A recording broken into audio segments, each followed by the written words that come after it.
Welcome to Carter's Country Club. This is episode one, A Call to Right Action, part eight.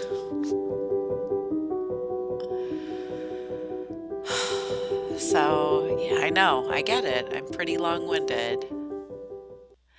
Hey, so thanks for hanging in here. Oh my goodness, if you're still listening to all of this, then I think we're on the same page. In this next section, I want to dig a little bit deeper into, you know, kind of how I don't know, I'm putting things together. And part of what I am really envisioning for Carter's Country Club specifically in how that relates to music and, and how much the leadership of the masculine is super, super important. Not to say that, the Carter's Country Club is just for men or just for boys, like not at all. Although I will say there's something special that calls to me about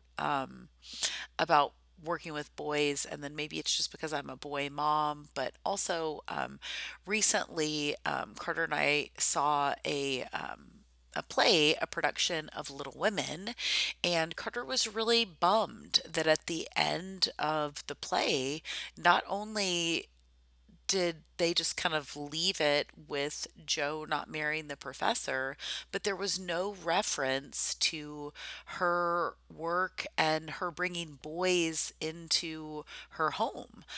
If you haven't read Little Women, I would definitely go back and read that one. But I will also say Carter has listened to the entire audiobook of Little Men, which I have not. He listens to audiobooks while he's, playing with Legos and things up in his room, and he loved Little Men. And I love the character of Jo March, and I love that, she's like going to take care of boys. Now, again, we could kind of talk about orphan trains and that period in time, right? Because Little Women happens, the Civil War is still happening in the beginning part of the book, and then the Civil War has ended. So we're definitely, after the, supposed reset of 1776 is kind of happening then at that time. So we can, maybe be a little curious about where these boys come from that, Joe March is going to, use in her grounds and on her farm and take care of them and all of those kind of things. But with that said, I really want to make sure that Carter's Country Club is a place for boys. Not that it's not for girls. We can talk about that all day. But specifically, like I said, I'm really feeling that in our current world, we're kind of like a Disney movie, right? We're cutting out the father, or maybe like the Berenstain Bears, because they make fun of the father all of the time. But we're kind of removing the masculine, and I want to make sure that the masculine has a place. So, with that, I'm going to keep moving because obviously I'll talk all day. Yes, it takes two, right? We need him. When we went down for my youngest sister's wedding, when we went down to Pensacola, we stopped on the way and saw the USS Alabama because, well, I mean, for a lot of reasons, but, Justin loves history but my grandfather was in the Navy and he was on the USS Montpelier. And my grandfather went into World War II when he was 17 years old. So he was really young, and there are pictures of me in high school where I could wear his Navy outfit, and I'm like 5'5", and so he was a small man, and he was really, really a boy at the time. I'm not here to talk a lot about, you know, the military, and I really do feel like, order followers are the problem because they're doing the bidding of our dark occultist. And I really think that self-defense is super important, but I don't see that we need to initiate violence. But I have done my best to educate Carter about that and take the opportunities that are around us. So this next little video is Carter taking part in a little I think this was a Veterans Day. I can't remember, but these guys came up and talked to me. I'm going to kind of pause it here. We've got a little bit of a, you know, not exactly an old world building, but an old building behind it. But I want to talk about, how this kind of came to be, that like Carter and I are kind of like riding in this parade. And then you'll see on the next video Carter and his little best friend riding in the back, and they're totally not wearing seatbelts and all the things because, these are it's like World War II Jeeps. But this gentleman had come up and talked to me because during COVID, because I would not teach fitness with a mask on, and I wouldn't teach Pilates or anything like that with a mask on. Um, and Justin had been guiding rock climbing, and rock climbing had shut down. The Red River Gorge had shut down, and Justin eventually went to work for a gun shop. Because of course, that was thriving during the COVID hoax time period. But in order to, bring in some fiat currency, because we needed money, I went and worked at a barbecue restaurant, and I wore a mask there. And so I had this, I wore this like lions not sheep hat, which I know that, that guy has probably since just made a bunch of money and didn't really care about what he was putting out there. I don't know. I haven't, like I said, I've been off social media for over 4 years. So I know that, maybe some people had some backlash, but at the time I liked the notion of that hat, lions not sheep. So I wore that hat backwards, and I like would come out and get my food and then go back behind, the little curtain and take my mask off. And so I really feel that that time period was important for me because I got to really feel what it was like to be a slave. And again, I know that in our current world, me as in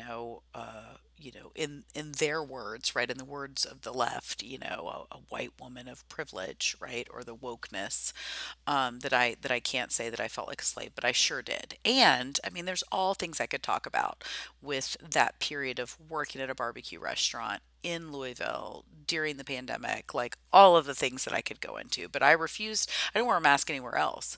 I just wore it there because I couldn't find anywhere to employ me. And, I needed I needed money to, feed myself and, you know, my family and my child. So yeah. Anyway, I want to keep moving on about, you know, educating Carter. So, like I said, he's writing this, all dressed up in his, in his camo. Um, but and like I said, it kind of at the time I was trying to figure out, right? I was trying to figure out where I belonged, where we belonged, because I thought that, everybody that was like a rock climber and a skateboarder and, a ski bum was like all against authority. And, that we would all come together and that they would be cool, that, they would be against the vaccine and things like that. But they went right along with it. So in 2020, I found myself around a lot of patriots, around a lot of, freedom loving people. And, I kind of went along with that for a little while, right? And even to the point, and I'd given up on politics, but I went out and voted for Trump because I was stupid and, didn't really know what was going on because I was so removed from politics, like so, so, so removed from that space. And really I had no clue about anything that was going on in that. I was so focused on health and movement and, the world of somatics and my own journey, that I didn't really understand what was going on. But, I would quickly learn thanks to, so many other people. But I want to keep moving on. Um, I hope to inspire our son to use our love of country music and musical theater to go beyond sharing three chords and the truth. So I've always made sure that Carter was around music. We have I've taken him to lots of different, lessons over the years. Like he had a little ukulele, he has a mandolin, he has a quarter guitar, he has a regular guitar, he has a piano. And he didn't really take to any of those things. These are some of our friends actually, playing in the gorge, actually playing at our wedding, which is a whole other story.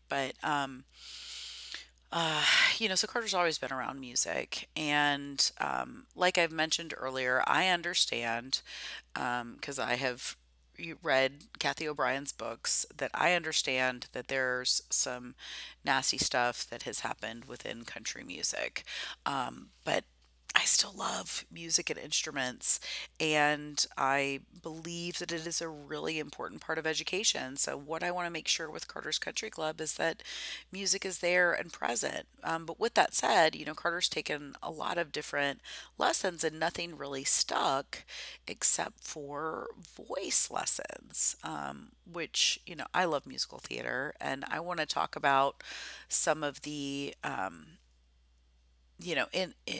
in future episodes and things. I want to kind of dig a little deeper into what I see in musical theater, and some very you know deeply occult hidden truths, and lots of dark occultism within musical theater. But this next little video is Carter at his godparents' house where he had written a song on the drums. Carter, what does it say? Is it Parsh Monday? Yeah, Carter Parsh Monday. Okay, so you're Carter, and the song is Carter is Parsh Monday. yeah.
That was so. Oh my goodness. He's obviously mine, so I love everything he does. But I get that not everybody has, godparents that have a really cool, music studio in their home, as well as like a gym and lovely people and all of the things. Um, but the most important thing is that we let them create, right? They are creative. And, I want to jump in there and tell him how to hold the drumsticks correctly. Like that's the way that, I am. Um, but his drumming is far better than mine, even though I know how to hold drumsticks. But yeah, this next little piece is where I'm going to get into a little bit of the musical theater and what I noticed, because while I was creating this presentation and putting all these slides together back in the fall, Carter was, like I said, he had not watched a movie until he was 5, but he has now seen, plenty of films, which we kind of choose. But he was watching Annie Get Your Gun. And I have learned so much, not just about vehicles and all the kind of boy things that Carter loves, but even like I had not watched all of Annie Get Your Gun. I was, I was not necessarily paying attention to as many of the old musicals as Carter has. But in this song, Doing What Comes Naturally, you got to look this up. So I don't know if you're going to be able to see the video here. I don't think you're going to. I think I just have the image in here. But this song, Doing What Comes Naturally, is, yep, nope, it says unavailable. I'd have to watch it on YouTube. But go and look this up because you can watch it. And not only does this totally mock and ridicule, people, uh, you know, kind of, hillbillies in the backwoods and all that kind of stuff, but she talks about going up and not paying that her uncle didn't pay his taxes. It's so awesome. And what's interesting is if you look at the movie musical and then you go look at the original score, there's some pieces left out. And being from Kentucky, I think it's really interesting to. There's a band called My Morning Jacket that it's funny. My stepdad was always interested in, we'd like read all of these. Growing up, would read all the like kind of alt country, publications and things. And, in the 90s, he was really fascinated at everything that was, coming out of Austin. And so I was, kind of heavily influenced by, uh, you know, Ryan Adams and Whiskey Town and alt country and Sun Volt and all of that kind of stuff. But my morning jacket is from Kentucky, and so people kind of equate that with where I'm from. And I found this quote kind of interesting. It says, "My morning jacket's Jim James told Rolling Stone this week, this is in 2015, that he finds modern country music to be short, stupid, and racist." He was joining the likes of Tom Petty, Ryan Adams, and Natalie Maines in publicly expressing distaste for the genre. And I think that's really interesting because I would call that pop country as to what they're referring to, and this was all orchestrated to oppress and to make fun of what I feel like are really authentic people. And Natalie Maines, if you don't know who she is, is from the band that I grew up knowing as the Dixie Chicks, and now just calls themselves the Chicks. And I think that's so funny that they removed Dixie but they kept Chicks, right? And they're like so progressive in their views, but really, they got in trouble years ago and country music wouldn't play them because they weren't happy with uh, Toby Keith and George W. Bush and all kinds of things. It's so obvious when you look at it from the outside that it's just a Hegelian dialectic, right? They're just giving you the two choices. And so again, like I said, you've got to go look up doing what comes naturally and read all of those lyrics. Um, but because the manipulation goes so much deeper um into country music than we realize. And I want to uh, that part of choosing country club in Carter's Country Club, again, it's like that pun because I coach swimming and those kind of things. But also, I want to have these conversations about what really is going on with country music and how much we have manipulated, or how much Americans have really been manipulated with it. Carter thinks there's more going on there too. Um, yep. So, and anyway, I'm going to keep moving on. Oh, so here is another song that I had never heard of or never paid attention to until having Carter. So when Carter was little, he would like be in the bathtub, and I would play like Spotify playlist for him, and of course, like Spotify's adapting to his taste, and so this song, What the World Needs is a Few More Rednecks, came on, and I'm like, oh my goodness, Carter, and he loves Charlie Daniels, and uh, you know, right after Charlie Daniels died, somebody was asking him like who he would like to see in concert, and Carter said, "Oh, I'd really like to see Charlie Daniels if he hadn't passed away, but I guess I'd like to go see Alabama." So we did go see Alabama, and they were kind of stupid, and we also saw Jimmy Buffett that year because my dad's a big fan of Jimmy Buffett, and they were both kind of pushing the vaccine, and Alabama had big metal detectors. It's so funny outside. So anyway, um, but I think it's really funny because in Annie Get Your Gun, in that Doing What Comes Naturally, she talks about her uncle not paying his taxes, but you don't know his address, so you can't come and find him. But then with Charlie Daniels, he's talking about, again, you can read the lyrics here, you can go listen to the song, but I think it's so interesting that they have to put in there, oh, I don't mind paying taxes, but it makes my temper itch when my hard-earned money goes to make some politician rich. That's where all your taxes are going. They're going to a large percentage is going to the Rothschilds.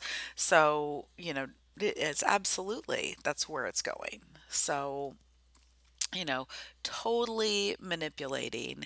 But that doesn't mean that there isn't some truth in country music, and it doesn't mean that there isn't room to bring things back. But I also found it interesting that there's multiple references to a little less talk and a little more action. Um, I do think that's probably true on a lot of senses, though. And I really feel like, as I sit here and ramble on, that at some point we have to stop just talking and take some action.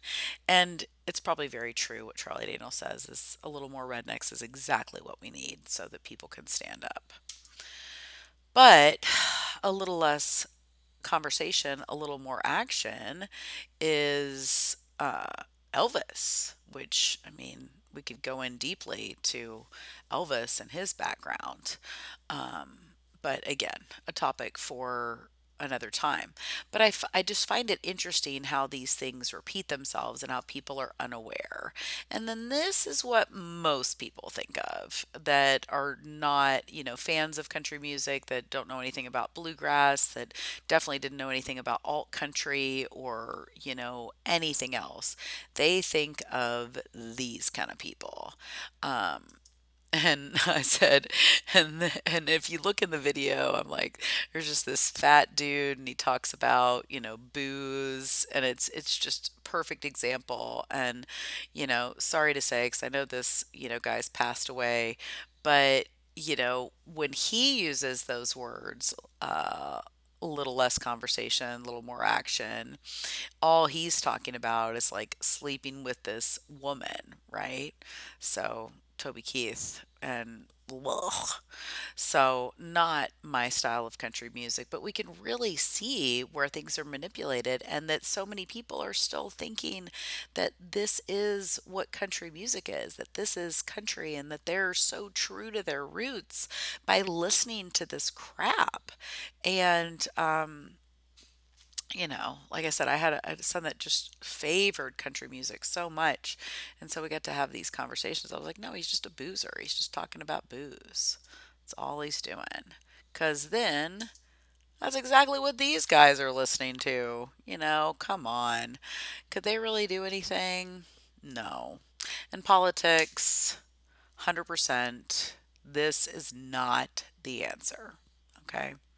And again, I'm just going to keep coming back to Mark Passio because the whole reason why I'm here creating this is because of him.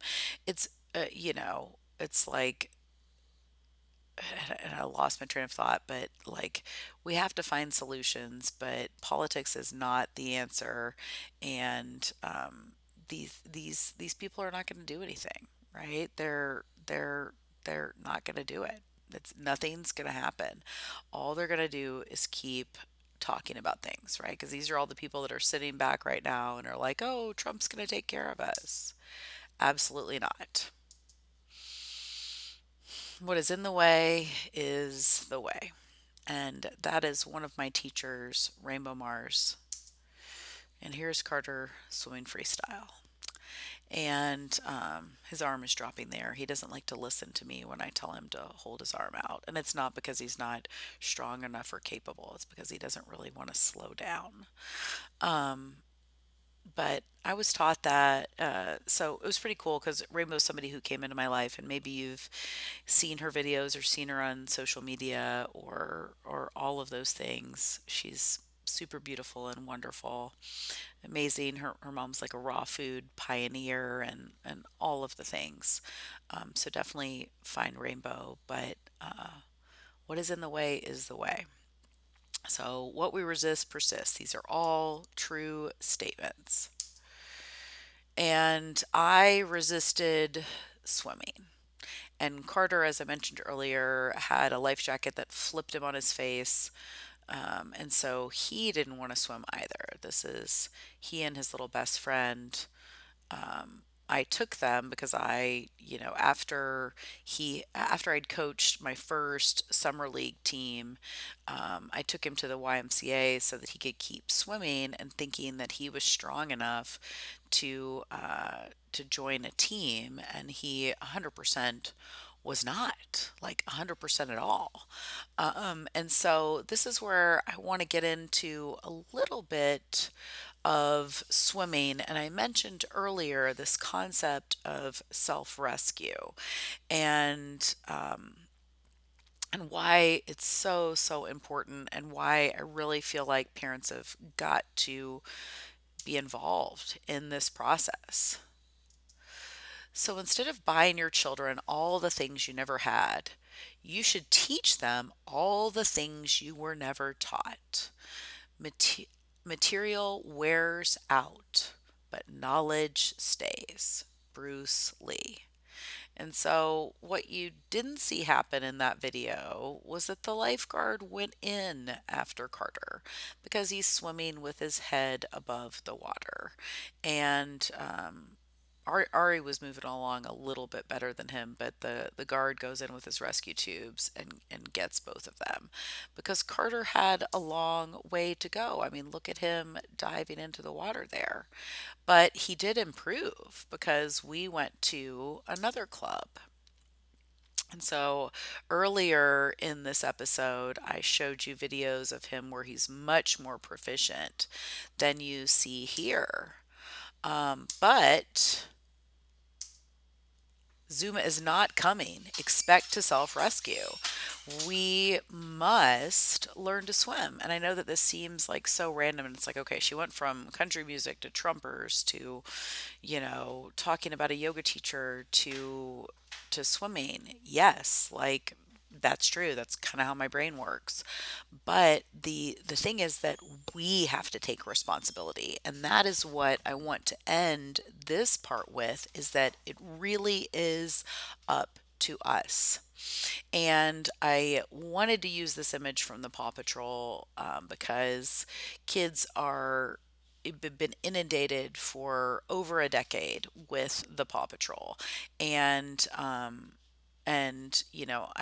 I think if you know anything about the dark occult and the fact that they call order followers their dog, I think it's really fitting that that would be like Nickelodeon's big starring show.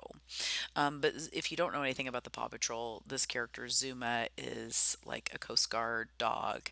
And I have experienced children over the last couple of years who I'm going to just be totally frank. They're on so many drugs and prescription medication that they just go under the water. And like one of my swim coaches said, they literally think an app is going to pull them off the bottom of the pool. Also, so many of our children are damaged from vaccines that they are not well enough to to learn how to swim from without a whole lot of work. And so I have been really fortunate to work with a lot of kids with autism and special needs over the last couple of years. but it's definitely challenging. And I really feel that the screens and the food and the vaccines and the stuff they're spraying in our skies and everything else are polluting these children to the point that, they are losing life saving skills. They're losing the ability to self rescue. And so, in the next section, in part 9, I'm going to dig a little bit more deeply into why I think it's really important for everybody to learn how to swim for sure, but why specifically I feel like I was so guided by, higher consciousness to get back in the water and to help kids swim. So, yeah, thanks for listening. I know this was kind of a little all over the place, but I'm really hoping that this is helping us, you, the person who's listened to this, understand me and understand this entire eclectic approach to what I want to create with Carter's Country Club. And so I want to close that. I haven't done this in a couple of parts, so I want to, close again with saying, um, if you appreciate what you're hearing here, if you are finding value in this, and if you feel like you want to get connected, then please reach out. You can comment on this video wherever you're watching it. You can send me an email to my work email. And you can donate to us. You can donate and tell me you want to be a part of Cotter's Country Club. You want to help that happen, or you want to help support my family so we can get another microphone and things so that you can hear not just me, right? And so that I can keep progressing, because the reality is that in order to, create content and to publish in the digital world, that takes resources. And I am doing my best right now to take care of my family. And I am doing this as a service because I want to make a difference. And I want to be able to, create movement content and even help you, help your kids swim or the children in your life. So, thanks for listening. Thanks for being there. If you've gotten this far, we're totally connected. Just reach out. So I will see you again in the next part.